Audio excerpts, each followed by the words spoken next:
എല്ലാവർക്കും നമസ്കാരം. 106 ദിവസം പിന്നിടുന്ന ആശാ സമരം അതിൻ്റെ അടുത്ത ഘട്ടത്തിലേക്ക് കടന്നിരിക്കുകയാണ്.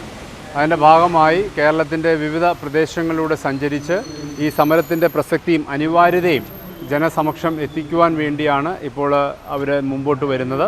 അതിൻ്റെ ഭാഗമായി 28-ാം തീയതി പിറവം നിയോജകമണ്ഡലത്തിലും മുളന്തുരുത്തിയിലും പിറവത്തും കൂത്താട്ടുകുളത്തുമായി 3 പ്രദേശങ്ങളിൽ ആശാ സമരം കടന്നു വരികയാണ്.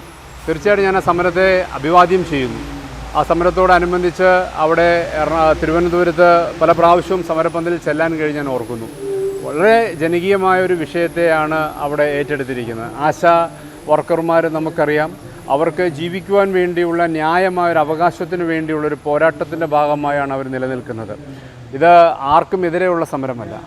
അവർ ന്യായമായ ഓണറേറിയം അവർക്ക് ലഭിക്കുക എന്നുള്ളത്, ജീവിക്കാൻ മാന്യമായൊരു ശമ്പളം മാത്രം അവർ ആഗ്രഹിക്കുന്നു. അത് തീർച്ചയായിട്ടും അത് നൽകേണ്ട ഉത്തരവാദിത്തം ഗവൺമെൻറ്റിനുണ്ട്. പക്ഷേ നിർഭാഗ്യവശാൽ സർക്കാർ അതിൽ നിന്ന് മുഖം തിരിഞ്ഞു നിൽക്കുന്നു എന്നത് തികച്ചും പ്രതിഷേധാർഹമായ ഒന്നാണ്.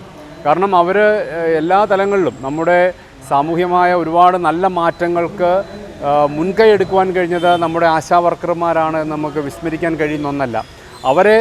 അവരോട് ചേർന്ന് നിൽക്കേണ്ട ഉത്തരവാദിത്തം ഇന്ന് നമുക്ക് ഓരോരുത്തർക്കുമുണ്ട്. കേരളത്തിലെ സമൂഹത്തിന് ഒന്നടങ്കമുണ്ട്. തീർച്ചയായിട്ടും ഇന്ന് ഈ ഒരു സമരജാഥയുമായി അവർ കടന്നു വരുമ്പോൾ അതിനോടൊപ്പം ചേർന്ന് നിൽക്കുവാനും അതിന് പിന്തുണ നൽകുവാനും അതിനെ വിജയിപ്പിക്കുവാനും നമ്മളെല്ലാവരും മുന്നോട്ട് കടന്നു വരണമെന്ന് ഞാൻ അഭ്യർത്ഥിക്കുകയാണ്. അവരുടെ സമരത്തിന് എല്ലാ വിജയങ്ങളും ഞാൻ നേരുന്നു. തീർച്ചയായിട്ടും അവരുടെ ലക്ഷ്യം അത് നേടുക തന്നെ ചെയ്യും. അതിനുവേണ്ടിയുള്ള ആ ഒരു വലിയ ഉദ്യമത്തിൻ്റെ ഭാഗമായി കടന്നു വരുന്ന അവരോരോരുത്തരെയും ആ സമരജാഥയെ പ്രത്യേകമായി അഭിവാദ്യം ചെയ്തുകൊണ്ട് എല്ലാ വിജയങ്ങളും ഞാൻ ഈ സന്ദർഭത്തിൽ ആശംസിക്കുകയും ചെയ്യുന്നു. നമസ്കാരം.